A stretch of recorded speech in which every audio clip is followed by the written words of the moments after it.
करते हैं। जुगुप्सितं धर्म कृते अनुशासत स्वभावरक्तस्य महान् व्यतिक्रमः यद्वाक्यतो धर्म इतीतर स्थितो न मन्यते तस्य निवारणं जनः। पढ़िए।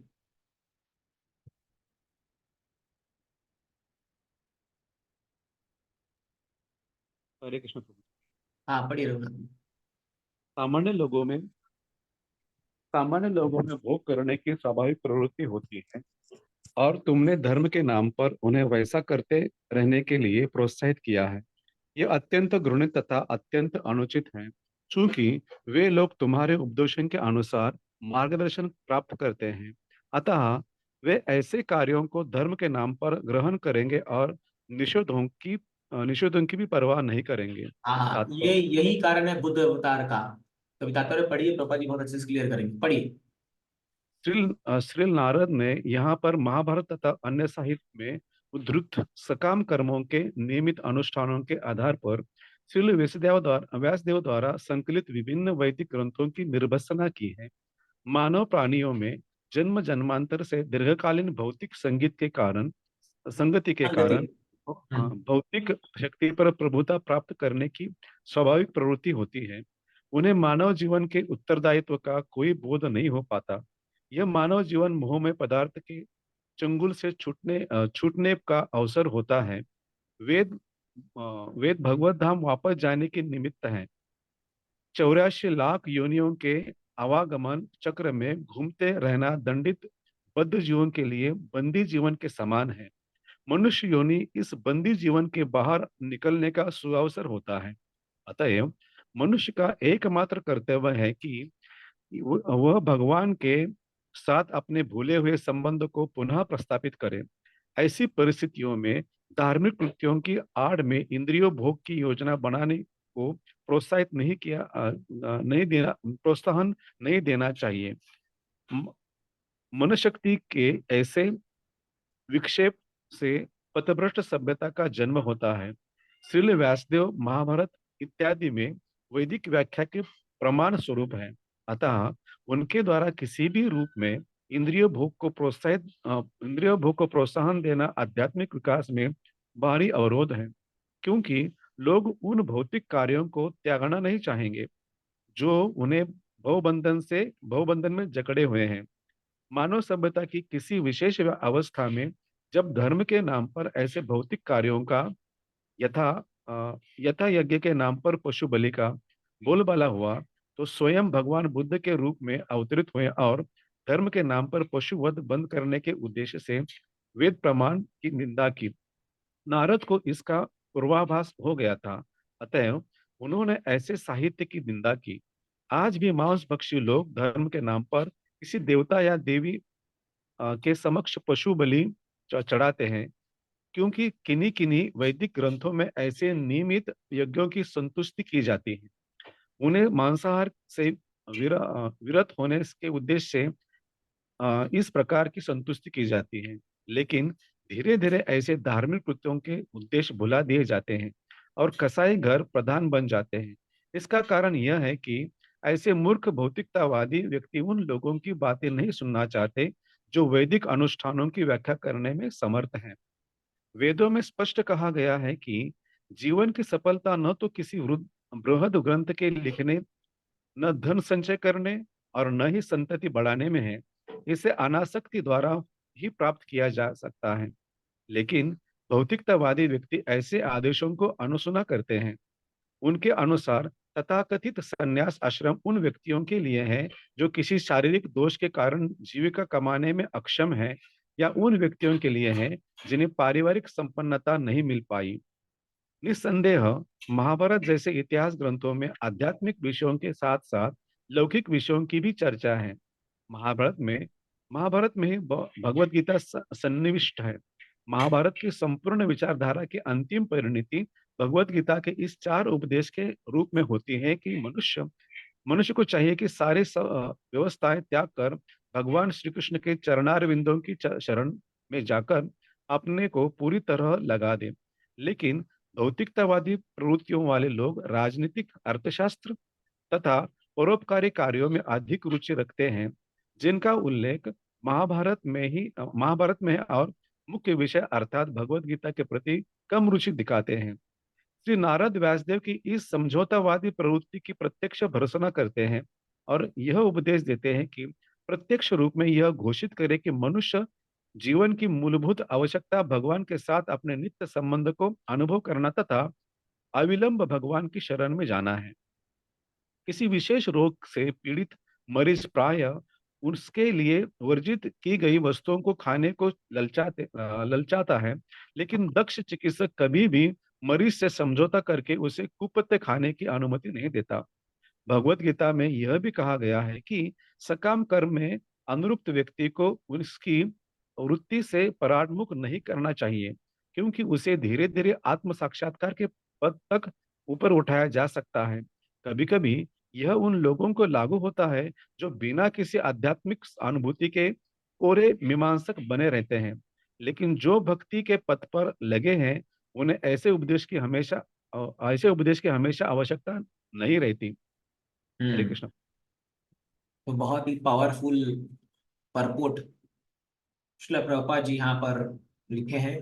और एक प्रकार से ये नारद मुनि व्यास देव की भर्त्सना कर रहे हैं और उनको जो है एक तरह से डांट रहे हैं, गुरु होने के नाते और उस संबंध से जो है वो व्यास देव को ये बात बता रहे हैं कि तुमने शास्त्र तो लिखे, लेकिन शास्त्र के नाम पर तुमने लोगों को इंद्र तृप्ति का मौका दे दिया है।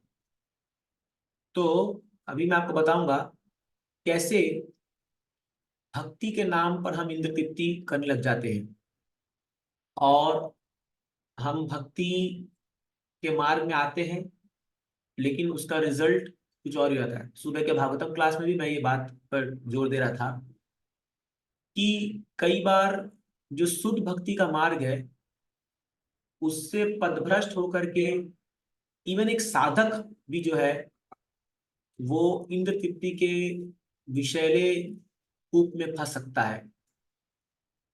तो लाइक फॉर एग्जाम्पल कि अभी जैसे फॉर एग्जाम्पल अगर गृहस्थों को छूट है, तो अभी जैसे जो लोग ब्रह्मचारी हैं, जो लोग मंदिर में रहते हैं, उन लोगों को हर दिन मंगल आरती आना है, हर दिन साधना करना है, हर दिन उनको, क्योंकि उनमें नजर रखी जा रही है, उन पर उनको ऑब्जर्व किया जाता है। अगर वो एक दिन नहीं आएंगे तो टेम्पल प्रेसिडेंट या टेम्पल कमांडर या वाइस प्रेसिडेंट आकर के उनको जो है वो मतलब उनको टोकते हैं कि भाई आप क्या कर रहे हो, आप क्यों नहीं आए।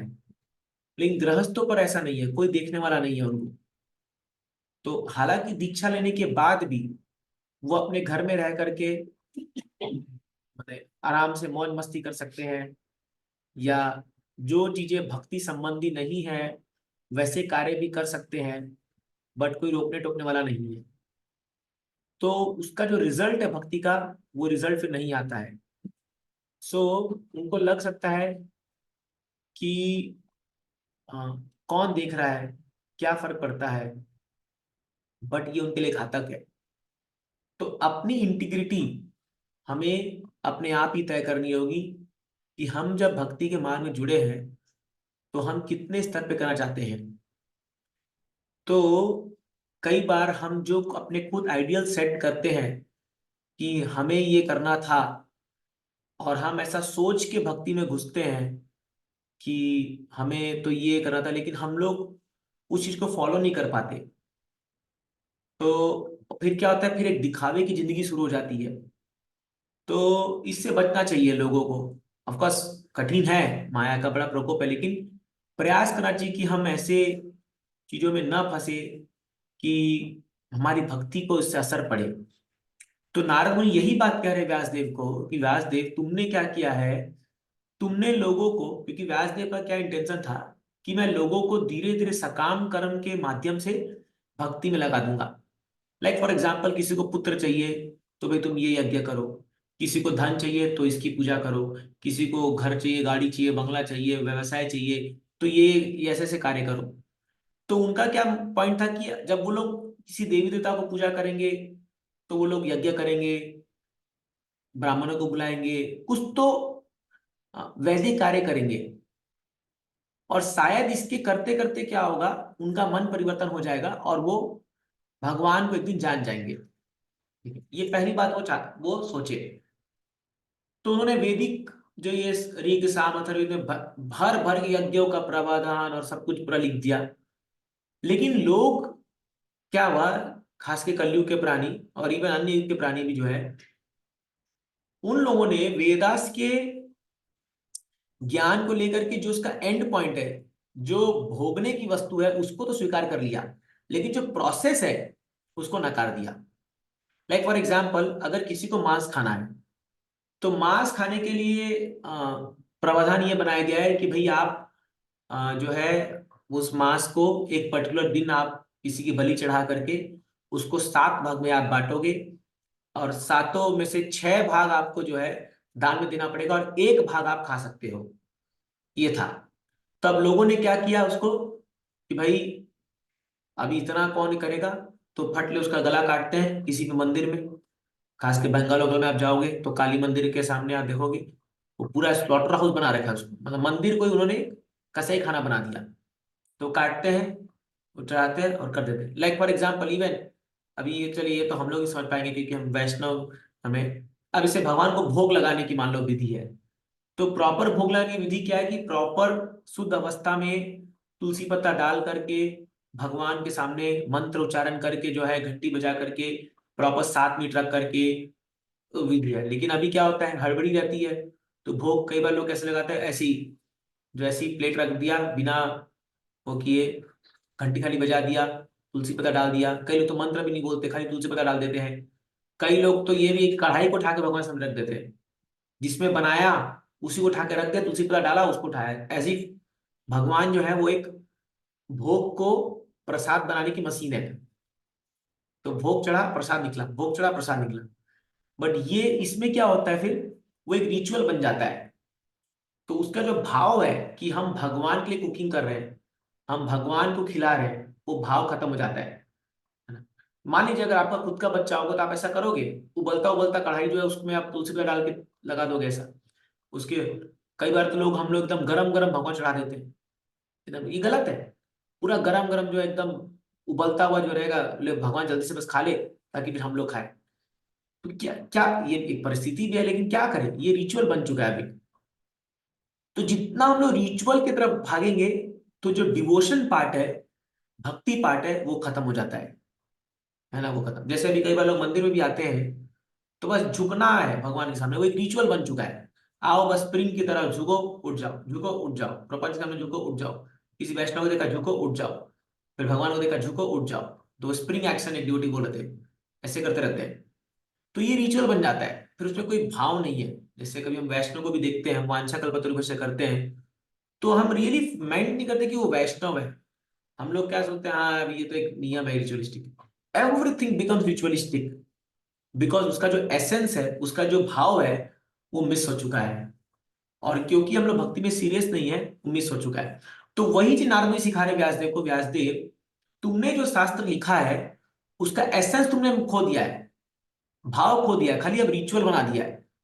तो इसलिए लोग जब ये करने लगे, तब भगवान बुद्ध को मन आना पड़ा, और उन्होंने कहा कि अरे तुम लोग क्या कर रहे हो, पशु हत्या क्यों कर रहे हो। तो उन्होंने कहा अरे ये पशु हत्या तो शास्त्र में लिखा है, व्यासदेव में लिखा है कि भाई ऐसे बलि करो, काटो और खा सकते हो तुम, तो अलाउड है। तो फिर बुद्ध ने समझाया, मैं नहीं मानता वेद को। अगर वेद में लिखा है तो वेद को मैं नहीं मानता, और अहिंसा ही परमो धर्म है, तुम मुझको फॉलो करो। तो फिर जब व्यासदेव ने इस चीज को मतलब जब नारद मुनि बता रहे हैं, जब बुद्ध ने इस चीज को हटाया, तब ये बुद्धिज्म शुरू हुआ। बट ये एक आपातकालीन धर्म है, ये कोई सनातन धर्म नहीं है। ये आपातकालीन धर्म था उनको रोकने के लिए, है ना। लेकिन आज बड़ी हैरानी की बात है कि जिस बुद्ध ने उनको समझाया, उन्हीं के नाम पर आज वो लोग मांस खा रहे हैं। आप बहुत जगह जाओगे तो बहुत बुद्धिस्ट लोग जो है मीट ईटिंग करते हैं, बहुत भयंकर करते हैं वो लोग। तो क्या है का बुद्धिज्म है फिर। तो समझ रहे ना, तो इसीलिए क्या है, ये परवर्टेड हो जाता है चीजें। सेकेंड एग्जाम्पल जो है प्रभुपाद जी दे रहे तात्पर्य में, वो महाभारत का दे रहे हैं कि लोगों को पॉलिटिक्स बहुत पसंद है। तो अभी आप एक सामान्य व्यक्ति घर में जाइए, रात को यही चलता रहेगा, कौन सरकार आएगी, क्या है, भयंकर। इवन डीओटीज में भी चर्चा होती रहती है ये, क्योंकि बड़ा इंटरेस्टिंग हो गया अभी ये सब चीजें। तो अभी क्या था, ये पॉलिटिक्स उनको पसंद है। तो नारद मुनि ने कहा, तो व्यासदेव ने सोचा कि महाभारत लिखता हूँ, क्योंकि दो भाइयों का झगड़ा है, परिवारों का झगड़ा है, और लोग इसको बढ़िया से सुनेंगे। लेकिन इसके बीच में जो है मैं भगवत गीता को घुसा दूंगा। तो पढ़ते पढ़ते लोग गीता पढ़ लेंगे, और गीता जो है समझ जाएंगे, फिर वो भक्त बन जाएंगे, ऐसा। पर ऐसा हुआ क्या? ऐसा नहीं हुआ। महाभारत पढ़ा लोगों ने, गीता को स्किप ही कर दिया। कई बार लोग जब महाभारत पढ़ते हैं तो गीता का सेक्शन आता है तो उसको स्किप कर दे रहे, फिलोसॉफी छोड़ो, कौन पढ़ेगा, पार करो उसको, सीधा जंप मारते। फिर कंक्लूजन क्या हुआ, क्योंकि गीता एकदम क्लाइमेक्स में बोली गई थी। तो ये सब जो एनोमलीज देखी गई है, इसके लिए आदमी कह रहे हैं कि डायरेक्ट लोगों को बताओ कि उनका धर्म क्या है। कि हमारा गोल है कि वेद का मतलब है हम लोग को भगवत धाम जाना है, बैक टू गॉड। इसलिए प्रभुपाद तात्पर्य बहुत क्लियरली लिख रहे हैं कि हमें लोगों को इंद्र तृप्ति से बचाना है, ना कि उनको उसमें डुबाना है। समझ रहे हैं? जैसे फॉर एग्जाम्पल, अभी हम लोग जब इस्कॉन में नए नए लोग आते हैं तो हम उनको भर के प्रसाद खिलाते हैं, पूरा मीठा उठा सब खिलाते करते हैं। तो ये नए लोगों के लिए अच्छा है। अगर मान लीजिए कोई एक व्यक्ति थोड़ा सीनियर हो चुका है, 5-6 साल बिता चुका है इस्कॉन में, और फिर वो भर भर के हलवा पूड़ी और वो खाए जा रहा है पूरा, और उसको डायबिटीज हो गया है, लेकिन फिर भी वो खाए जा रहा है और बोल रहा है तो प्रसाद के नाम पर है प्रसाद। ये सही नहीं है। वो नए लोग को लुभाने के लिए चलिए हमने करते हैं, ऑफकोर्स प्रसाद है वो, लेकिन फिर भी आपको थोड़ा वैराग्य दिखाना चाहिए। एटलीस्ट हमें थोड़ा सेंस कंट्रोल होना चाहिए। हमें ज्यादा रुचि नाम के प्रति, सेवा के प्रति, भगवान के प्रति होना चाहिए, वो लोग पसंद करेंगे। मान लीजिए आप एक सीनियर ड्यूटी को देखते हो जो 10-15 साल इसको बिता चुका है, हाँ, और आपके सामने वो भर भर के जो है मीठा खाया जा रहा है।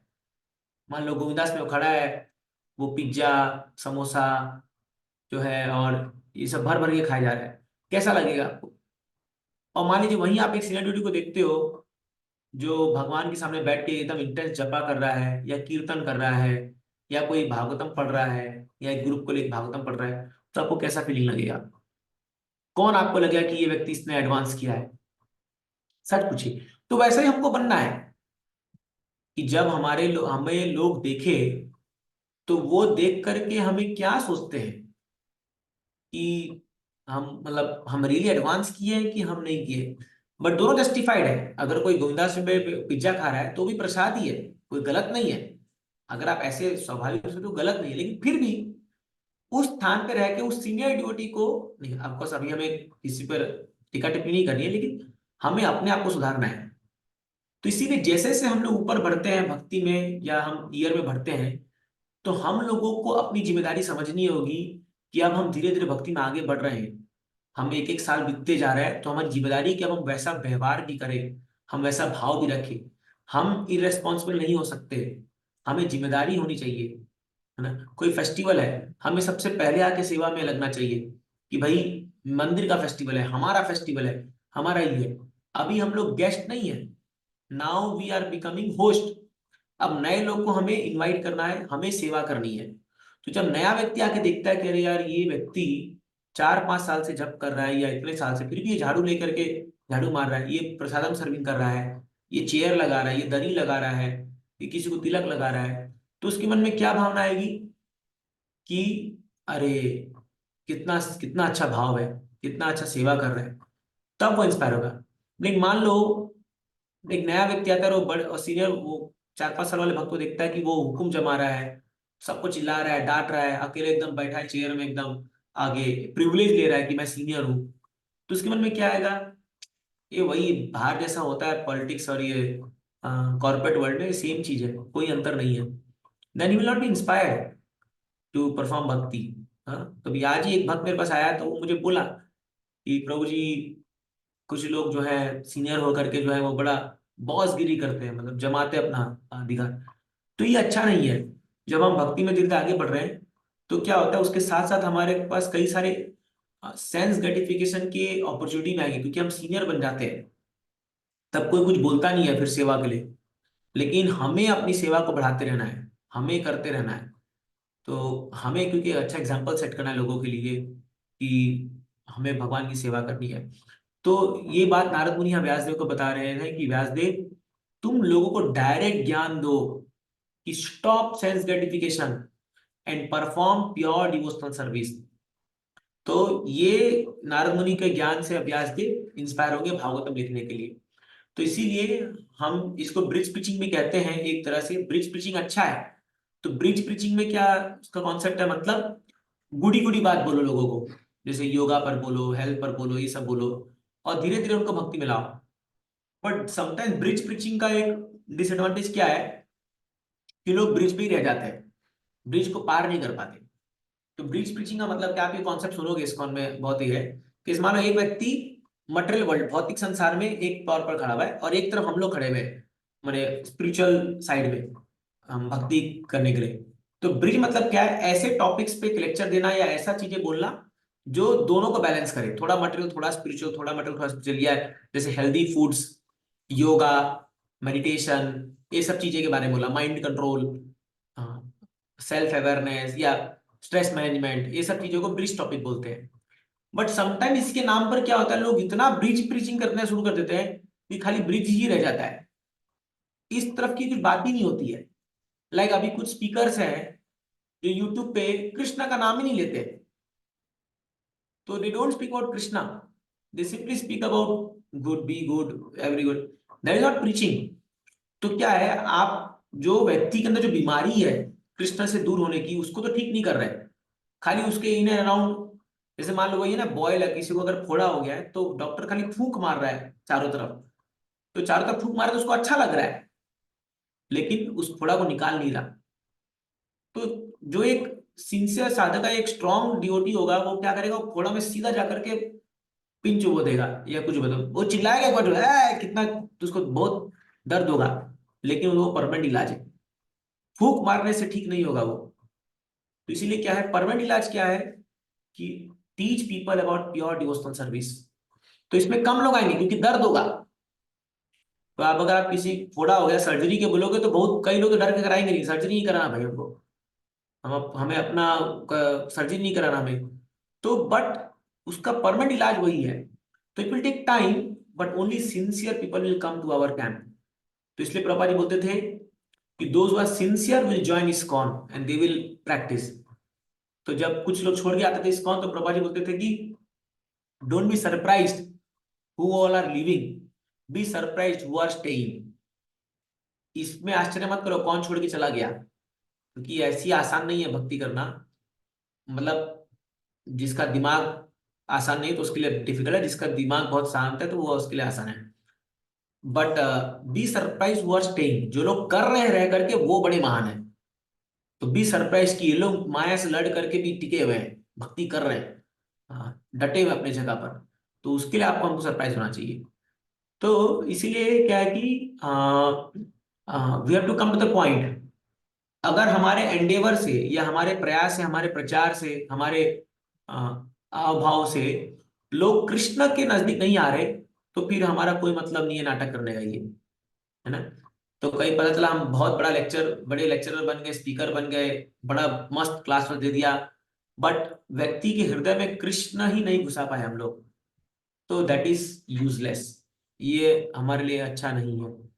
तो यही बात जो है नारद मुनि यहाँ व्यासदेव कह रहे हैं कि डायरेक्ट प्रीचिंग करो, लोगों को शुद्ध भक्ति सिखाओ, क्योंकि उसी से उनका जो है ये संसार का जो प्रॉब्लम है उनका, भव सागर से उनको मुक्ति मिलेगी और वो भगवताम जाने के योग्य बनेंगे।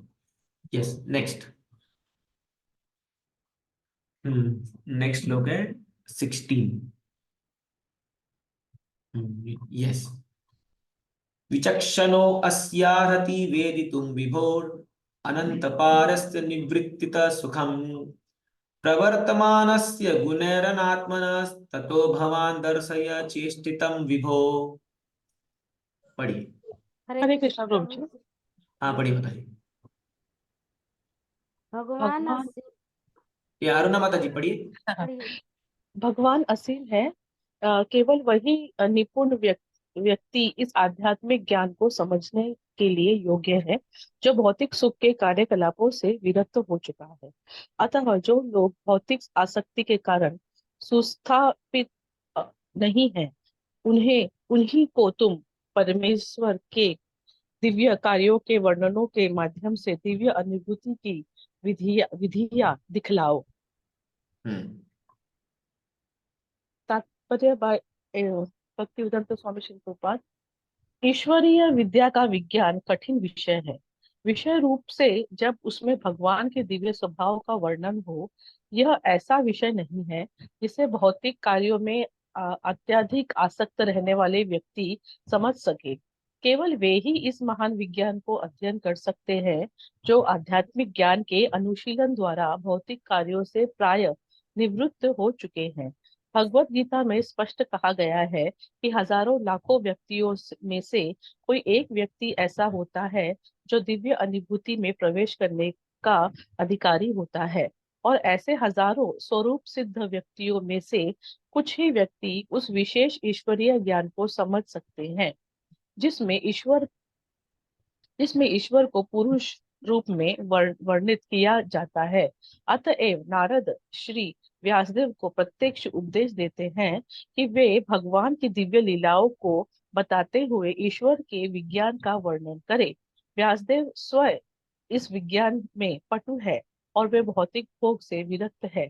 अतएव वे इसका वर्णन करने के अधिकारी व्यक्ति हैं, और उनके पुत्र सुखदेव गोस्वामी उनसे इसे इसे ग्रहण करने के लिए सही व्यक्ति है। श्रीमद् भागवत सर्वोत्कृष्ट ईश्वरीय विज्ञान है। अतएव यह जन सामान्य पर औषधि का सा प्रभाव दिखा सकता है। क्योंकि इस ग्रंथ में भगवान की दिव्य लीलाएं हैं, अतएव भगवान तथा इस ग्रंथ में कोई अंतर नहीं है। यह ग्रंथ भगवान का साहित्य अवतार है। इस तरह निपट साधारण जन भी भगवान की लीलाओं का वर्णन सुन सकते हैं। इससे वे भगवान का सानिध्य प्राप्त कर सकते हैं और इस तरह क्रमशः भव रोग से शुद्ध हो सकते हैं। यही नहीं, पटु भक्तगण ऐसे नवीन विधियां निकाल सकते हैं जिनसे वे देश तथा काल के अनुसार अभक्तों को बदल सकते हैं। भक्तिमय गतिशील सेवा प्रक्रिया है, और पटु भक्तगण भौतिकवादी जनता की मंद बुद्धि से इसे प्रविष्ट कराने की कोई सरल विधि निकाल सकते हैं। भगवान की सेवा के लिए भक्तों द्वारा संपन्न किए गए ऐसे दिव्य कार्यकलापों से भौतिकवादी मनुष्यों के मूर्ख समाज में नवीन जीवन व्यवस्था लाई जा सकती है।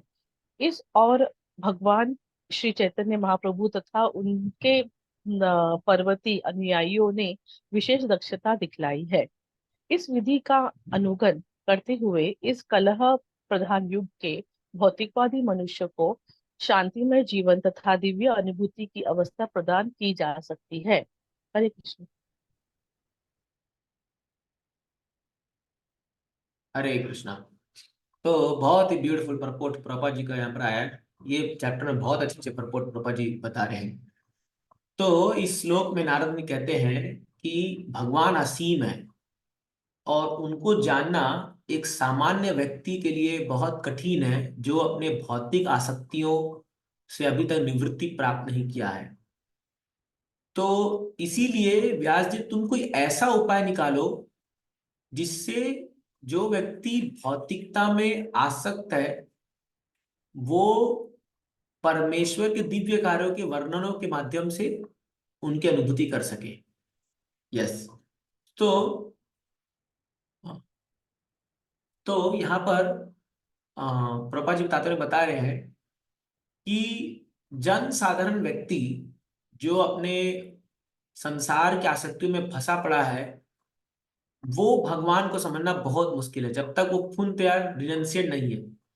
इसलिए मायावादी संप्रदाय में जब तक आप वैराग्य नहीं धारण करते हैं, संन्यास धारण नहीं करते, तब आपको एडमिशन ही नहीं मिलेगा। ये भक्ति का ही एक ऐसा मार्ग है जहां पर इवन गृहस्थ तो जो अपने संसार परिवार में एकदम व्यस्त है वो भी भक्ति करके भगवत में आ सकते हैं। इसलिए भक्ति इतनी सुलभ है और कोई भी ज्ञान मार्ग इतना सुलभ नहीं है। ज्ञान मार्ग में घुसने के लिए आपको पहले संसार छोड़ना पड़ेगा, पहले विरक्ति है फिर आप उसको समझ सकते हो। लेकिन भक्ति क्या है, उसकी दरकार नहीं विरक्ति की, क्योंकि भक्ति विरक्ति अन्यत्र च, भक्ति करने से अपने आप विरक्ति आएगी, है ना। तो ज्ञान वैराग्य च, ज्ञान और वैराग्य भक्ति के पुत्र हैं। तो कोई व्यक्ति अगर भक्ति करता है तो ऑटोमेटिक उसको विरक्ति आ सकती है, उसको अलग से प्रैक्टिस करने की दरकार नहीं है विरक्ति का, नॉट रिक्वायर्ड। भक्ति में सब इंक्लूसिव है। मैं बता रहा था संडे क्लास में, ऑल एनकम्पासिंग, भक्ति इज ऑल एनकम्पासिंग, सब कुछ उसके अंदर समाया हुआ है। तो नारद भी बता रहे हैं, लेकिन जो लोग अभी आसक्ति से छूटे नहीं है, अपने घर परिवार और सब चीजों के भौतिक संसार से, तो उनके लिए कोई ऐसा उपाय निकालो जिनसे वो भगवान से अटैच हो जाए। तो प्रभा जी बता रहे क्या वो उपाय है, वो है ये भागवतम। तो एक घर गृहस्थी वाला व्यक्ति भी भागवतम पढ़ करके उनके लीला, भगवान लीला को सुन सकता है, समझ सकता है। और जब वो ऐसा करेगा तो भगवान के प्रति उसके मन में एक आकर्षण आता है कि वाह, भगवान कितने सुंदर है, कितने अच्छे भगवान के गुण है। तो भले वो उस समय लेमेंट करेगा, अरे मैं क्या करूं, मैं तो गृहस्थ में फंस गया हूं, लेकिन क्योंकि उसकी वो आसक्ति भगवान से जुड़ने लगी है, धीरे धीरे वो परिवार से विरक्त होगा इंटरनली, और फिर वो अपने परिवार को भी भक्ति में, सेवा में लगा देगा। तो ऐसे करके पूरा परिवार भक्ति में हो सकता है। तो प्रभा जी बोलते हैं कि प्रचारकों को बहुत एक्सपर्ट होना चाहिए कि कैसे जो ये डल ब्रेन्स है, जो मूढ़ व्यक्ति है, उनको भगवान के प्रति आकर्षण करे। देखिए, इसलिए प्रभुपाद जी ने, जब प्रभुपाद जी वेस्टर्न वर्ल्ड में गए अमेरिका में, तो उन्होंने कितने सारे चीजें लेके आए। फॉर एग्जाम्पल गोविंदास, तो ये जो रेस्टोरेंट है, ये भी प्रभुपाद जी का एक तरीका था लोगों को मंदिर में आकर्षण करने के लिए। नहीं तो जनरली आप ट्रेडिशनल मंदिर में कभी आप रेस्टोरेंट नहीं देखोगे, वहां खाली लड्डू पेड़ा या ये सब कुछ एक दो आइटम मिलेगा। लेकिन आप इस्कॉन में जाके देखिए, पूरा रेस्टोरेंट खोल रखे हैं, पिज्जा वड़ा ये वो। तब क्यों? उसका पर्पस कोई कमाई, चलो वो तो ठीक है, मंदिर को एक रेवेन्यू आ रहा है, बट उसका मेन पर्पस है लोगों को अट्रैक्ट करना, ताकि उस बहाने वो मंदिर आए और फिर वो भगवान के दर्शन भी करने भी आए। ठीक है, गोविंदास। फिर प्रभुपाद जी ने ऑफकोर्स हरिनाम संकीर्तन तो एक ही अट्रैक्ट करने का, बहुत सारा लाइफ मेंबरशिप। प्रभुपाद जी जब भारत में आए तो शिला प्रभुपाद जी ने, क्या हुआ, अमेरिका में प्रभुपाद जी कलेक्शन का तरीका क्या बताए थे कि जाकर के स्ट्रीट में संकीर्तन करो। तो वहां ये लोग संकीर्तन करते थे, तो और फिर लोगों से पैसा मांगते थे, तो लोग पैसा देते थे, बहुत कलेक्शन होता वहां पर। बहुत कलेक्शन स्टार्ट हुआ। पहले जब इस्कॉन स्टार्ट हुआ तो इस्कॉन में जितने लोग रहते थे वो लोग जॉब करते थे। तो सुबह वो लोग मॉर्निंग प्रोग्राम करके 9 से 5 तक जॉब करके आते थे, और फिर जॉब करने के बाद वो लोग शाम को मंदिर में आके रहते थे, फिर मंदिर कार्यक्रम करते थे। ऐसे सभी लोग जॉब करते थे, मंदिर चलाने में तो पैसा कहाँ से आएगा, कि कोई सोर्स ऑफ इनकम था नहीं। तो फिर क्या हुआ, तमाल कृष्ण महाराज ने एक बार 9 से 5 बोला, प्रभु जी प्रभुपाद हम लोग जॉब करते हैं, उससे अच्छा हम कीर्तन करेंगे। तो एक बार वो लोग शाम को से कीर्तन में गए, और वो लोग कीर्तन में 1-2 घंटा कीर्तन किए, तो कुछ लोगों ने उनको पैसा दिया कुछ, तो अच्छा खासा कलेक्शन हो गया था। तो फिर वो लोग आके प्रभुपाद जी बोले, प्रभुपाद जी हम जॉब करके इतना कमा नहीं पाते हैं, इससे अच्छा हम 9 से 5 कीर्तन करते हैं। तब से स्टार्ट हुआ 8 घंटा कीर्तन। तो फिर ये सारे भक्त लोग, विष्णुजन महाराज, तमाल कृष्ण महाराज, ये सब लोग 8-8 घंटा अंदर को वहीं से तो सीखे, 8-8 आवर्स कीर्तन करते थे, सुबह 9 से 5 जो ऑफिस टाइम था वो कीर्तन करते थे। और शाम को जब आते थे तो सब लोग कलेक्शन के लिए आते थे। फिर साथ साथ back to Godhead magazine sale करना शुरू हुआ। प्रभुपाद जी लिखते थे, 1944 में स्टार्ट किया था, तो बैक तो बहुत अच्छा सेल होने लगा, लोग कीर्तन से अटैच होकर खरीदते थे बुक्स, फिर बुक्स डिस्ट्रीब्यूशन स्टार्ट हो गया। तो ऐसे करके पैसा का इनफ्लो होने लग गया। ठीक है, लेकिन जब ये लोग भारत आए और भारत में ये नाम संकीर्तन शुरू किया, ये लोग सोचा सेम कॉन्सेप्ट यहाँ लगाएंगे, तो लोग इनको एकदम भिखारी और एकदम वैसा समझने लगे, कह रहे क्या ये, वो आप आजकल देखते नहीं हो, ट्रेन में जाते हैं तो लोग गाते रहते हैं और आते हैं, मांगने वाले आते हैं करताल मृदंग बजा करके। तो जो है, लोग उनको ऐसे समझने लगे कि ये कैसे भीख भीख मांगने वाले आ गए। तो कुछ भारी कलेक्शन नहीं हो रहा था। वेस्टर्न वर्ल्ड में इन लोगों के लिए बड़ा मस्त था, म्यूजिक था, वो था, इनके कपड़े भी हुए थे, लेकिन भारत में सब जानते हैं, बोले ये पैसा मांगने आ गए। तो अब प्रभुपाद जी ने नया इनोवेटिव लाया भारत में, क्या लाया, लाइफ मेंबरशिप। तो लाइफ मेंबरशिप में क्या किया, बड़े बड़े लोगों का आप हमारे आजीवन सदस्य बनो इस्कॉन के। और फिर मेंबरशिप बने, उस समय कितना, 11 रुपए कितना कुछ था, जैसे 1100 रुपए, सॉरी 1100 रुपए कुछ ऐसा कुछ था मेंबरशिप। लेकिन वो मेंबरशिप के साथ प्रभुपाद जी बुक सेट देते थे। आज भी देखो वो सिस्टम है, कोई लाइफ मेंबर बनता है तो हम उसको भागवतम सेट, उसको छोटे बुक्स का वो सब देते हैं, एक फोटो फ्रेम देते हैं भगवान का, कंठी माला देते हैं, जप माला देते हैं, बीट बैग देते हैं। तो जितना वो हम लाइफ मेंबर बनते थे उतना 50% उसको गिफ्ट में दे देते थे। तो उस समय भी एक सिस्टम था। तो उनमें से कई लोग क्योंकि पायस इंडियन थे, तो वो लोग भक्त बन गए उससे, लाइफ मेंबर से। आज भी आप जो हमारे मंदिर में आप देखोगे बहुत सारे लाइफ मेंबर भक्त बन गए। क्योंकि उनको बुक्स मिलता है तो घर में पढ़ते हैं, फिर मंदिर आते रहते हैं, फिर उनको स्पेशल जन्माष्टमी में उनको स्पेशल बुला करके उनको प्रसाद खिलाते हैं, उनका बर्थडे सेलिब्रेशन होता है, ये होता है। इस तरह से भक्त बनाए प्रभुपाद जी ने। तो पहले ये हरिनाम से आया, फिर इधर लाइफ मेंबरशिप से आया, फिर प्रभुपाद जी ने और एक बढ़िया तरीका निकाला, पंडाल प्रोग्राम। बड़ा बड़ा पंडाल प्रोग्राम जो है 20,000 30,000 40,000 लोग दिल्ली में किया, मुंबई में किया, हैदराबाद में किया। बड़े बड़े पंडाल प्रोग्राम प्रभुपाद जी ने किए। तो उससे लोग अट्रैक्ट होने लगे कि अरे, और उसमें वेस्टर्न स्वामी लोग को सबको डांस कराते थे प्रभुपाद जी स्टेज पे, और वो लोग संस्कृत के श्लोक पढ़ते थे, तो ये अट्रैक्टिव था। तो लोगों को लगा अरे वाह गजब है ये तो केवल वेस्टर्न डिवोटीज को देखने के लिए पब्लिक आती थी। इतना जबरदस्त वो होता था, बड़े बड़े पंडाल प्रोग्राम। फिर प्रभुपाद जी ने कहा कि अरे अब इंडियन लोगों को इनको जोड़ कैसे रखे, तो प्रभुपाद जी ने बड़े बड़े मंदिर बनाना शुरू कर दिए। मायापुर देखो, वृंदावन देखो, आप देखो ट्रेडिशनल मंदिर इतने जिस स्टाइल में इस्कॉन को बनाया गया, आप देखिए उसका पूरा मार्बल बिल्डिंग, डेकोरेशन आप देखिए डीटीज का कितना हाई क्लास करते हैं। आप वृंदावन जाइए, फूलों से सजाते हैं पूरा जबरदस्त। तो पब्लिक की जो इंद्रियां हैं जो बाहर दुनिया में आकर्षण हो रही है, उसको आकर्षित करने के लिए प्रभुपाद जी ने कहा ब्यूटीफुल डेकोरेट करो, और प्रसाद इतना टेस्टी बनाओ, इतना टेस्टी बनाओ कि लोग मतलब बार बार खाने आए। तो केवल खिचड़ी खाने के लिए लोग आते थे। इवन राजबिहारी मंदिर जुहू में तो बड़े बड़े अमीर अमीर लोग केवल डोना खिचड़ी खाने के लिए आते हैं, मर्सिडीज कार में खाली खिचड़ी खाने आते हैं लोग। हाँ। तो ये क्या है, एक भक्त की एक्सपर्टीज है, कैसे कंडीशन सोल को कृष्ण की ओर जोड़े। तो इसमें गोल क्या है, कृष्ण ही गोल है, तो इसको बहुत केयरफुली करना चाहिए। अगर केयरफुली नहीं करेंगे तो इसमें खतरा क्या हो सकता है। तो एक बार जैसे फॉर एग्जांपल खिचड़ी के नाम पर, अभी फूड फॉर लाइफ है, तो हम खिचड़ी बांटने वाले व्यक्ति नहीं है, हमारा काम है कृष्ण भक्ति बांटना। लेकिन अब खिचड़ी के माध्यम से लोग अट्रैक्ट कर रहे हैं। अभी कई लोग क्या करने लगे, केवल खिचड़ी बांट के पैसा कमाए जा रहे हैं, खिचड़ी बांटो खाली। तो our ISKCON is not khichdi movement, of course हम वो एक पार्ट है, but our is Krishna conscious movement. ये चीज याद रखना चाहिए कि हमारा गोल है कृष्णा कॉन्शियस बनाना। सेम है लाइफ मेंबर, हम केवल लाइफ मेंबर बना करके उससे पैसे निकाले जा रहे हैं, ये हमारा गोल नहीं है। हमारा गोल है उस लाइफ मेंबर को भक्त बनाना, ये प्रभुपाद जी का गोल था। बट होता क्या है, अगर भक्त का एडवांसमेंट नहीं है तो वो परवर्टेड हो जाता है फिर। But Prabhupada invented so many ideas by which, तभी तो इस्कॉन बढ़ा इतना। फिर उसके बाद आप देखिए यूथ प्रीचिंग का दौर आया, कॉलेज प्रीचिंग का दौर आया, कांग्रेगेशन प्रीचिंग का दौर आया, भक्ति वृक्ष बना, फिर जो है नाम हट सेंटर खोले गए। ऐसे कर करके अलग अलग अलग अलग दिमाग लगा, अलग अलग अलग करके कम्युनिटी प्रीचिंग हुई, फिर फार्म हाउस आया। तो ऐसे करके दिमाग लगा के इस्कॉन ग्रो कर रहा है, एक्सपैंड कर रहा है। तो आज भी हमारे पास बहुत सारे मौका है, हम लोग सोच सकते हैं अपने बारे हम कैसे प्रचार कर सकते हैं। बहुत इनोवेटिव, आजकल बहुत लोग नए नए इनोवेटिव आइडियाज निकाल रहे हैं प्रीचिंग के लिए।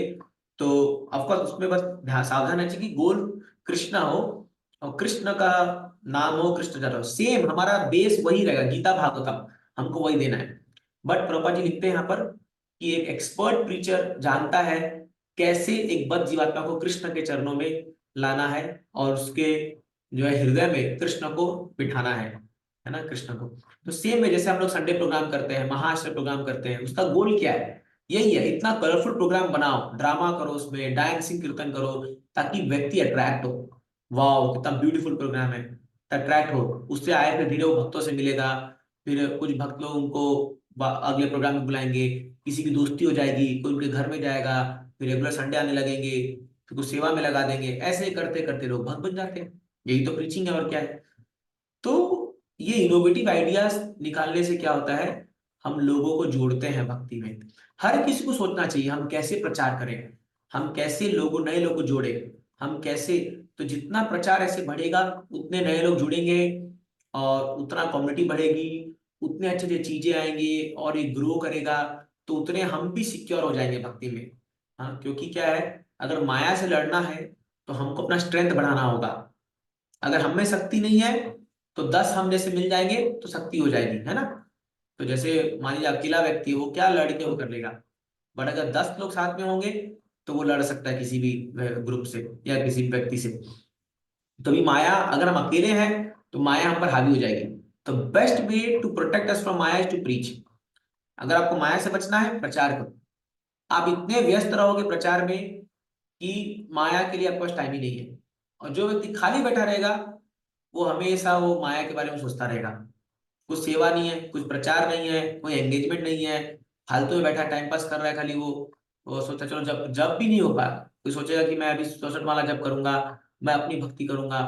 कुछ नहीं, सेवा करना हो, इसलिए बार बार बल दिया जा रहा है सेवा सेवा सेवा करो। जितना हम सेवा में लगे रहेंगे उतना क्या माया के लिए टाइम नहीं है।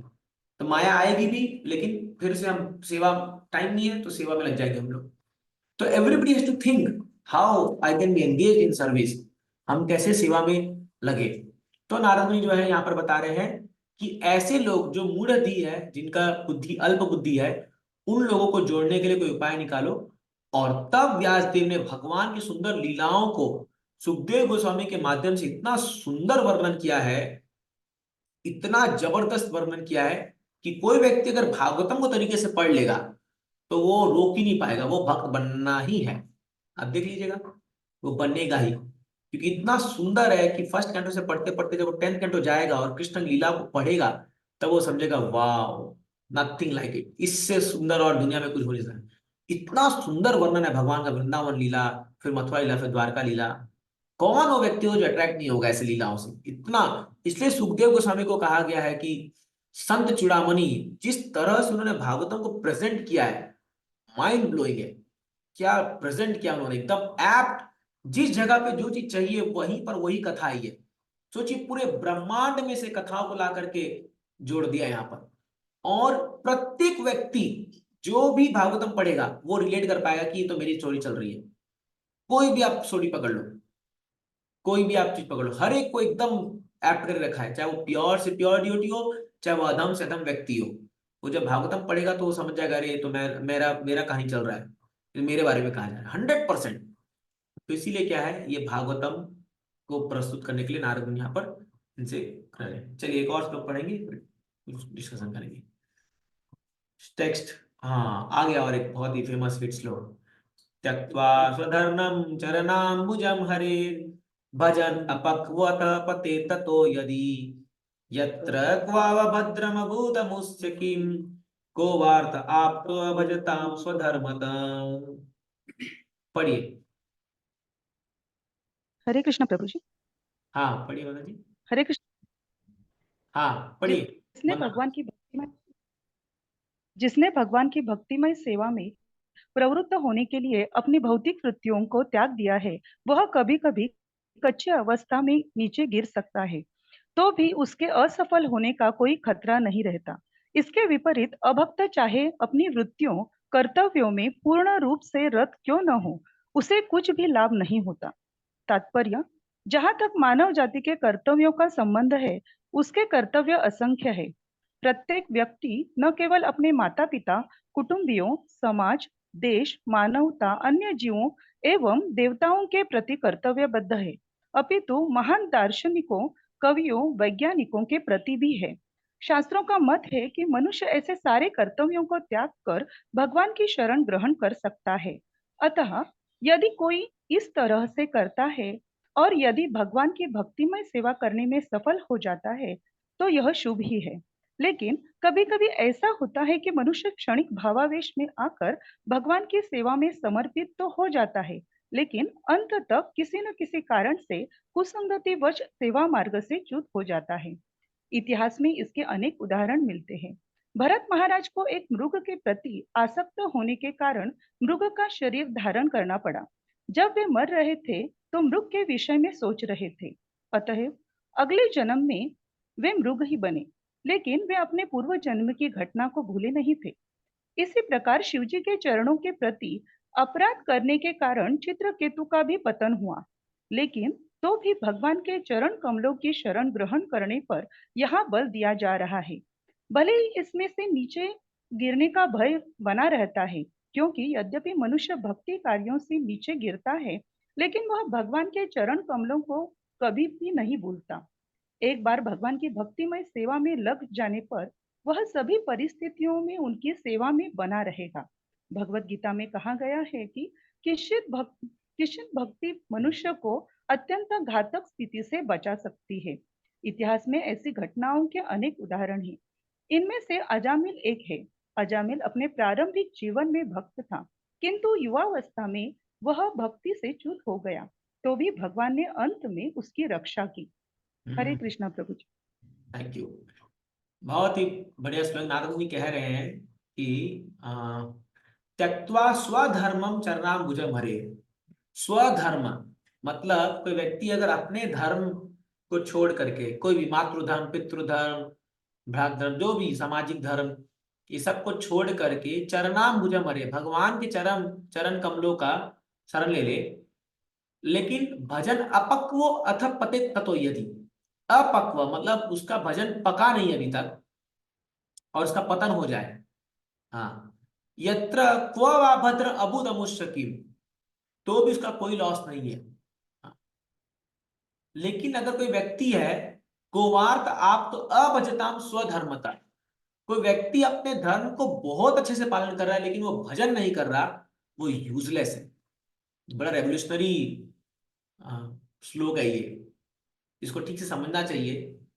तो यहाँ नारद मुनि कह रहे हैं कि एक मटेरियलिस्ट व्यक्ति है, भौतिकवादी व्यक्ति है, वो अपने धर्म को बहुत अच्छे से पालन कर रहा है, अपने पत्नी, अपने बच्चों, अपना धन धान्य सब बहुत बढ़िया से सब मेंटेन कर रहा है, लेकिन वो भगवान का भजन नहीं कर रहा, तो वो यूजलेस है, उसका कोई काम नहीं, क्योंकि उसको वो संसार से मुक्ति नहीं दिला सकता।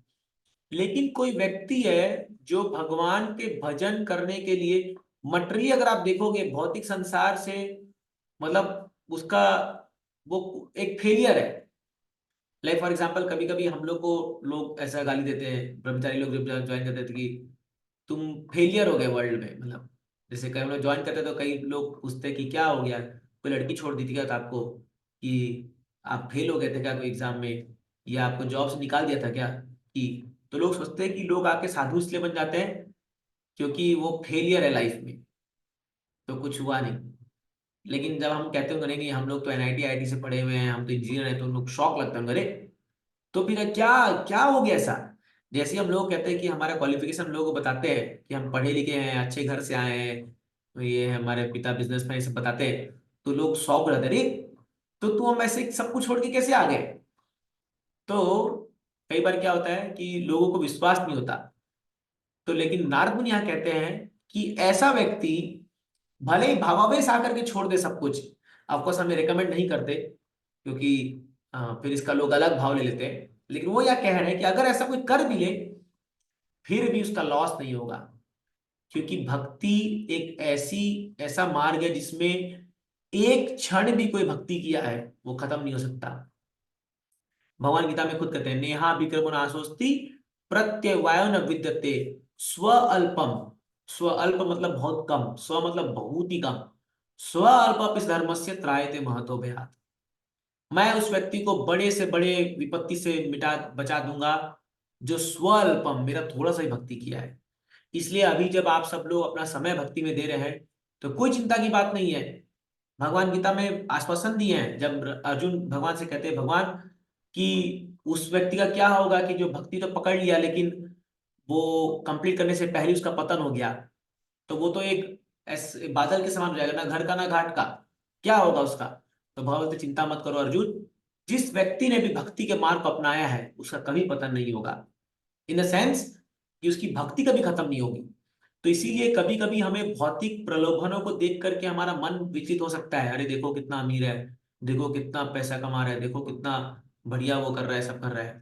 लेकिन हम लोग को अपने आप को समझाना होगा कि नहीं, वो जो भी कर रहा है लेकिन वो भौतिक है, वो क्षणिक है, वो टेम्पररी है, और हम जो कार्य कर रहे हैं वो परमानेंट है, वो इटर्नल है, उसको कोई हमसे छीन नहीं सकता।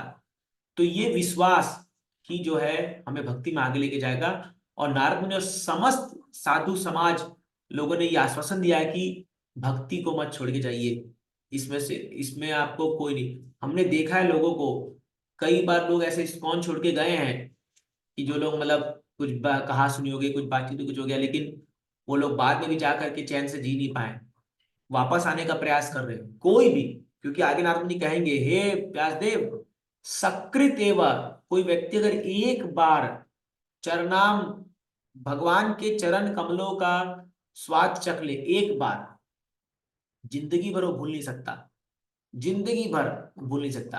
क्योंकि दुनिया में कोई ऐसा टेस्ट है ही नहीं जो भगवान कृष्ण के चरण कमलों का जो टेस्ट है, तो दुनिया में कोई और ऐसा टेस्ट अवेलेबल ही नहीं है। चाहे आप कहीं भी चल जाइए, संभव ही नहीं हो सकता है चीजें। तो इसीलिए बेटर है, कम हो ज्यादा हो, जैसा भी पकड़ के रहे भगवान के चरण कमलों को, और भक्ति में लगे रहे, लगे रहे, लगे रहे, सारा चीज अपने आप भगवान सॉल्व कर देंगे। सबसे बेस्ट पार्ट ये कि हम कृष्ण के शरण में, और कृष्ण ऑल पावरफुल है। कोई भी सिचुएशन हो, भगवान को 1 सेकंड लगेगी सब कुछ पलटते हुए, आप सोच भी नहीं पाएंगे कैसे ऐसे हो गया, लेकिन हो जाएगा। तो इसीलिए ये बहुत इंस्पायरिंग है हम लोगों के लिए, भक्तों के लिए। इसीलिए तो भागवतम जो है, यद वैश्वानाम प्रिय, मतलब वैष्णवों के लिए बहुत प्रिय है ये भागवतम, क्योंकि उन लोग को प्राण देता है ये भागवतम। ये हम लोग को बहुत इंस्पिरेशन देता है कि भक्ति में लगे रहो, आगे बढ़े, बढ़ते चलो। तो हम लोग यहीं पर विराम देंगे। इससे कोई प्रश्न है, कुछ कमेंट है तो आप लोग पूछ सकते हैं। बहुत सुंदर सुंदर 3 श्लोक हमने पढ़े, और भी अच्छे अच्छे श्लोक आगे आने वाले हैं। चैप्टर बहुत ब्यूटीफुल है, अच्छा है। इसको जितना पढ़ेंगे, डिस्कस करेंगे, तो और आनंद आएगा। यस, एनी क्वेश्चंस और कमेंट एनीबडी? हरे कृष्ण प्रभु जी। हाँ, पूछिए माता जी। प्रभु जी, मुझे ये पूछना था, जैसे कि अभी आपने बताया अगर एक व्यक्ति अपनी पूरी जिम्मेदारी निभा रहा है फिर भी वो भगवान को प्राप्त नहीं कर सकता बिना भक्ति के, मतलब। और जैसे कि हमने ये विठल भगवान जी की और कुंडलिक महाराज जी की कथा सुनी, वो अपनी माता पिता की सेवा करते करते वो लोग पार हो गए, तो उसका हाँ। थोड़ा समझना है प्रभु जी। अच्छा, उसके माता पिता कौन थे? वो प्योर डिवोटीज थे, वो शुद्ध भक्त थे, समझे? तो जब माता पिता भक्त हैं तो वो वैष्णव की सेवा हो गई ना, तभी तो भगवान उसके लिए वेट करे। तो हमें फुल कॉन्टेक्स्ट देखना चाहिए कि क्या है। ये अच्छी बात है माता, लेकिन मान लो माता पिता बैठ के टीवी देख रहे हो, चाय कॉफी पी रहे हैं, और इधर ये सेवा करके सोच रहा है भगवान प्राप्त कर लेगा, ये नहीं होता है। मॉरलिटी के पॉइंट ऑफ व्यू से अच्छा है, एक एक नैतिकता से ये अच्छी बात है कि हमें सेवा करनी चाहिए माता पिता की, वो सही है। लेकिन आप सोचोगे कि हम ये, तो वैसे तो फिर प्रहलाद महाराज को हिरण्यकशिपु की सेवा करनी चाहिए थी, क्यों उन्होंने त्यागा उसको? फिर तो भरत महाराज को कैकेयी की सेवा करनी चाहिए थी, वो क्यों कैकेयी को त्याग दिए राम जी के लिए? भरत महाराज तो बहुत बढ़िया था, उनकी आज्ञा मानते, बढ़िया मस्त राजा भी बनते, और माँ को बहुत खुश रख सकते थे। तो इसीलिए हर चीज, जब हम कोई ये नैतिकता की बात लाते हैं, तो वहां आप देखोगे भक्ति एलिमेंट जरूर है, क्योंकि पुंडलिक के जो माता पिता थे वो स्वयं एक महान भक्त थे, और क्योंकि वो भक्ति कर रहे थे, इसलिए इसलिए अगर मान लो कि गृहस्थ में कोई पति पत्नी भक्त है, और फिर बच्चे उनकी सेवा करेंगे, तो उनको भी उनका फल मिलेगा। तो इसीलिए हम कहते हैं लोगों की, आप अच्छे भक्त बनिए तो आपके बच्चे भले वो उतना बड़ा भक्ति ना करें, लेकिन क्योंकि वो आपकी सेवा, अगर वो आपका सेवा करना चाहेंगे, आपसे प्रेम है, तो वो उनका जीवन भी तर जाएगा, क्योंकि आप लोग अच्छे भक्त हैं। ये पॉइंट है, ठीक जी है? प्रभु जी। प्रभु जी। ओके। यस। हरे कृष्ण प्रभु जी, दंडवत प्रणाम। हाँ। प्रभु जी, आपने जो आज टॉपिक बताया उसी से रिलेटेड मेरा सवाल है। कई हाँ। बार जब भक्त आते हैं मंदिर में, जो कि मतलब भक्त नहीं, जो ऑडियंस आती है कभी टेम्पल प्रोग्राम में, तो उन्हें ऐसा बताया जाता है कि उन्हें बहुत गुह्य जो टॉपिक है उस पे नहीं बताना है, लेकिन एट द टाइम उन्हें कृष्ण के बारे में भी बताना है। तो वहां पे बैलेंस कैसे बनाए? कौन से टॉपिक्स हमें उन्हें नहीं बताने हैं, कौन से बताने हैं? प्लीज बताइए। सिंपल। तो कृष्ण, देखिए, कोई भी ऐसी लीला मत बताइए जहां पहली बात आप बहुत श्योर नहीं है उस टॉपिक के बारे में, है ना? लाइक फॉर एग्जाम्पल आपको बता रहा हूँ कि अगर एक कोई नया व्यक्ति आता है और आप उसको बोलते हो चित्रकेतु की 1 करोड़ पत्नी थी, ठीक है, तो उसका नेक्स्ट क्वेश्चन पूछेगा इतनी पत्नी कैसे शादी किया वो, तो आप फंस जाओगे वहां पर।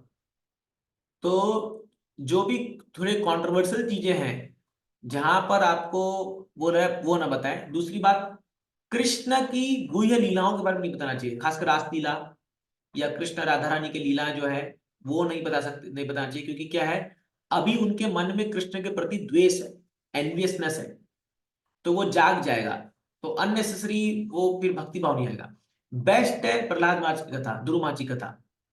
चैतन्य महाप्रभु जब भागवतम सुनते थे तो ये 2 कथा को बार बार सुनते थे, ध्रुव महाराज, प्रहलाद महाराज, क्योंकि इसमें भगवान की दीनता, भगवान की भक्त वत्सलता वो दिखा दर्शाती है। तो जो लीला में भगवान की भक्त वत्सलता दर्शा रही है उसको बताएंगे तो लोग बड़े खुश होते हैं उसको सुनकर ही। खासकर तो प्रहलाद महाराज, ध्रुव महाराज कथा, भगवान की गोवर्धन लीला 5 टाइम सुना सकते हो अगर आपको ऐसे सुना तो। भगवान कैसे पूतना का वध किए और उसको धात्री का स्थान दिए। तो जहां पर ही भगवान का ग्रेटनेस, भगवान की विनम्रता या भगवान के जो डिवाइन क्वालिटी सामने आ रहे हैं वो आप बता सकते हो लीला। तो उनसे उनका हार्ट पिघलता है। और फिर जब थोड़े दिनों बीत जाएंगे तब उनको बता सकते हो, क्योंकि जब तक हृदय में अन्वेष रहेगा, भगवान के प्रति द्वेष रहेगा, तब तक लोग हजम नहीं कर पाएंगे कृष्ण के सब गुही लीलाओं को। ठीक है माता जी। हाँ प्रभु जी, और एक जैसे हरि नाम की महिमा है तो वो भी उन्हें स्टार्टिंग में नहीं बतानी है ना? हाँ, उनको जस्ट आप बोलिए जस्ट चैंट। तो शुरू में हम क्या बोलते हैं लोगों को कि चैंटिंग से आपका माइंड कंट्रोल हो जाएगा, आपके हृदय में जो काम क्रोध है वो चला जाएगा। चेतो जो सच है, चेतो दर्पण मार्जनम, भगवान महापुरुष ने कहा है ये चीज। तो ऐसी चीजें बता सकते हैं, लेकिन आप वहां ये नहीं हरे कृष्णा का मतलब है जो है ना, हरे मीन्स राधा रानी कृष्णा, ये विप्रलंब सेवा है, ये जो है सेपरेशन में हमें गाना चाहिए, हमें भाव में, तो उनको पल्ले ही नहीं पड़ेगा सब चीजें। पहला चीज उनको बोलिए वही मैं बोला, ब्रिज प्रीचिंग, माइंड कंट्रोल, कि आपका मन शांत होगा, आपको आनंद मिलेगा, सारी बुरी आदतें चली जाएंगी, घर में शांति होगा। तब वो स्टार्ट करेगा। तो धीरे धीरे जब चैंट करेगा तब उसको रियलाइज करेगा, फिर अपने आप को धीरे धीरे, फिर प्रभुपाद दुख पकड़ा तो उसको बाकी काम आपको करना ही नहीं है, बाकी काम प्रभुपाद जी कर देंगे अपने आप। तो दैट इज द वे। तो रेस्ट प्रीचिंग जो गुह्य प्रीचिंग वो प्रभुपाद जी करने दो, उनको टीएलसी बुक दे दो या दे दो, बुक में जब पढ़ेगा तो प्रभुपाद जी अपने आप। यदि आज ही सुबह एक डिवोटी मुझे मिले तो चैतन्य चरितामृत का अंत लीला पढ़ रहे थे, और उसमें बहुत इंटीमेट पास्ट टाइम लिखा गया है रामानंद के विषय में। तो बोले बाप रे प्रभु, मेरे रोंगटे खड़े हो गए, मेरे आंख से आंसू आने लग गए कि क्या भक्त है भगवान के। तो क्योंकि प्रभुपाद जी जिस तरह से प्रेजेंट करते चीजों को, तो व्यक्ति का बराबर उसमें उसका सर्जरी भी हो करके, उसके अनर्था भी निकल करके सब भगवान को प्लेस करके शुद्ध भक्त है ना। बट हम लोग बोलेंगे हम तोड़फोड़ कर देंगे। तो इसीलिए क्या है कि थोड़ा सा संभल के प्रीचिंग कैसे क्या करना है इस पे सावधान रहना चाहिए। ठीक है माता जी। यस हरे प्रभु जी, कृष्ण थैंक प्रभु जी। यू। हाँ हरे कृष्ण प्रभु जी। बोलिए। हरे मैं राजकिशोर झा। प्रभु हाँ जी, मैं कुछ दिनों से कोशिश कर रहा हूँ कि थोड़ा जुड़ने का कोशिश, में प्रोफेशनली हूँ, काम करता हूँ, हाँ। लेकिन कहीं ना कहीं किसी तरह से मैं फुल्ली उसको कंटिन्यूअस नहीं कर पाता हूँ। तो हम्म। कुछ ऐसा ट्रिक है टाइम निकाल के अपने व्यस्त जीवन से भी, कहीं भी जैसे काम के क्षेत्र में या कहीं भी, किसी तरह से थोड़ा जब मैं करता रहूं ताकि मैं अच्छे तरीके से जुड़ पाऊँ। आगे का मेरा प्लान है। आप कहाँ रहते हैं? आप मुंबई में खारघर में मैं, रहते हैं? हाँ, खारघर में रहता हूँ। तो प्रभु जी आपसे निवेदन है कि आप संडे प्रोग्राम्स हमारे आइए। तो जो हमारा संडे शाम को 6:30 बजे फोक प्रोग्राम होता है, जी, तो इस्कॉन खारघर में आइए। देखिए, आप ऑनलाइन जुड़ रहे हैं बहुत अच्छी बात है, लेकिन एक फिजिकल प्रेजेंस जब आप भक्तों के फिजिकल बीच में में आता आते हो। हूँ। मैं फिर वही मैं बोल रहा हूँ कि फिजिकल में आता हूँ, कभी कुछ कारणवश डिले हो गया, ये हो गया। तो मैं कैसे सोच रहा था कि अगर हमारे व्यस्त जीवन में ही अगर कभी कुछ ऐसा टाइम, फिर मुझे गिल्ट फीलिंग होता है कि मैं कोई गलती ना कर दूं कुछ ऐसा सेवा तो करने उसके में। कुछ तरीके हैं, आप एक काम कीजिए, ऑनलाइन लेक्चर सुनते रहिए। हमारा गीता फॉर एवरीवन चैनल है यूट्यूब का, उसमें कितने लेक्चर्स है, लगभग अभी 250 लेक्चर्स हम लोग जो है उस पर डाल चुके हैं। ऑलमोस्ट 260 वीडियोज है उसमें।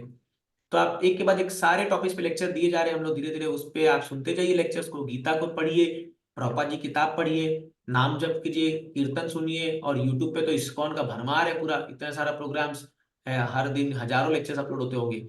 तो बहुत सारे तरीके हैं, अगर आपके मन में इच्छा है तो भगवान आपको बुद्धि देंगे कि कैसे उसमें करना है। लेकिन तरीके से करना है तो प्रभु जी आप प्रॉपर सिस्टम से जुड़िए, जो हमारा जो ग्रुप है समर्पण ग्रुप, उससे जुड़ोगे तो आप धीरे धीरे हम्म, ऑटोमेटिक आपको वो स्ट्रेंथ मिल जाएगा भक्तों की कृपा से।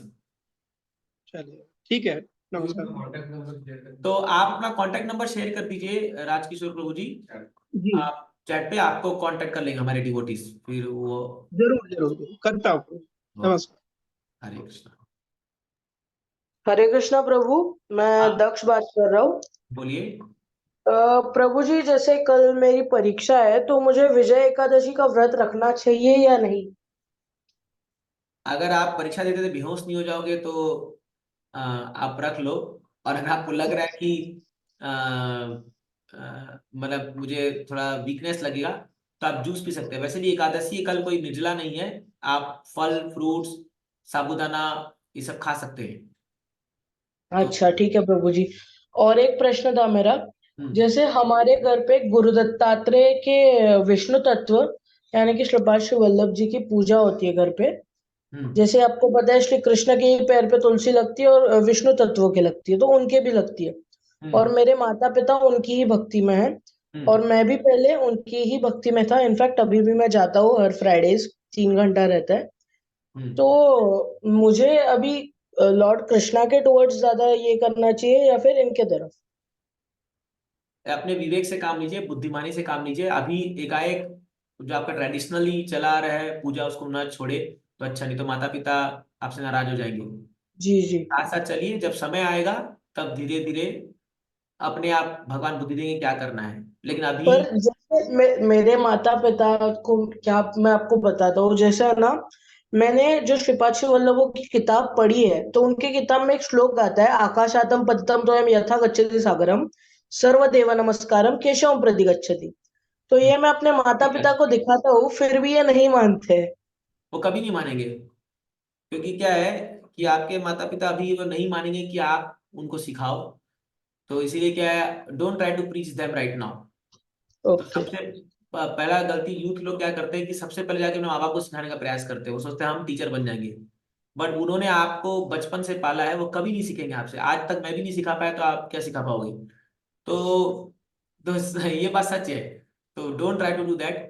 तो हम लोग अभी नहीं कर सकते हो, क्योंकि वो हमारे माता पिता है। हम उनको सम्मान प्रभु करें, उनको प्रेम मुझे करें। तो, मैं आपको बताऊं तो मुझे गीता भी पढ़ने नहीं देते। वो बोलते हैं कि ये जो 2 ग्रंथ आपको दिए हैं, श्रीमद् दासबोध और श्री सद्गुरु चरित्र, वही पढ़ो। तो कोई बात नहीं, आप गीता, आप जब मंदिर, इस्कॉन मंदिर आप आते हैं तब पढ़िए गीता, कोई दिक्कत नहीं। अभी मोबाइल में पढ़ सकते हैं, धीरे धीरे चलिए, कोई दिक्कत नहीं है। सब समय के साथ सॉल्व होगा। एकाएक अभी चीजें, क्योंकि आप एकदम नए नए जुड़े हो, तो धीरे धीरे भक्तों के साथ में, सानिध्य में जो है, आप धीरे धीरे चीजें सीख जाओगे। बट अभी जो वो कह रहे हो वो करो, कोई दिक्कत नहीं है। कुछ गलत नहीं कह रहे, वो भी आपको एक अच्छा इंसान बना रहे हैं। कि आपको शराब पीने के लिए नहीं कर रहे, या कुछ उल्टा सीधा करने के लिए नहीं कह रहे।